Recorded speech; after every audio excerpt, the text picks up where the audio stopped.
هێرشەکانی تورکیا بۆ سەر باشووری کوردستان بەردەوامەوە کە ئەمەش لە ئێستادا زیاتر کاریگەری هەیە بۆ سەر باشووری کوردستان و لە هەموو ڕێیەکەوە کە کۆمەڵگەی نێودەوڵەتیش بێدەنگە ئەمەش هۆکارە بەڕاستی جێ گومانە و گومانی دروست کردووە کە هیچ هەڵوێستێکیان نییە. گەلی کورد خەڵکی بەتایبەتی ژن و پیاوان پێویستە ناڕەزاییان دەربڕن و بێدەنگ نەبن لە سەر ئەم هەڵوێستانەی کە بەرامبەر باشووری کوردستانەکرێ.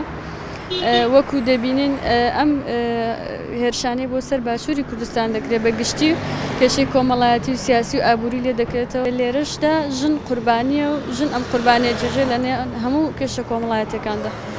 ژنان پێویستە بێدەنگی نەنوێن و هەڵوێستی خۆیان دەرببڕن و کاردانەوەی خۆیان هەبێ و پێویستە پشتیوانی کەمپینەکانی داگیرکاری و ڕێپێوان و هێرشکردنە سەر تورکیا ئەنجام بدەن و لێدوانیان هەبێ و راپۆرتیان هەبێ و داوای مافی خۆیان بکەن. بەڵێ پێویستە هەموو حزب و هەموو لایەنێک هەڵوێستێکیان هەبێت چونکە ئەوها داگیرکاری تورکیا بۆ سەر هەرێم زۆر زەحمەتە.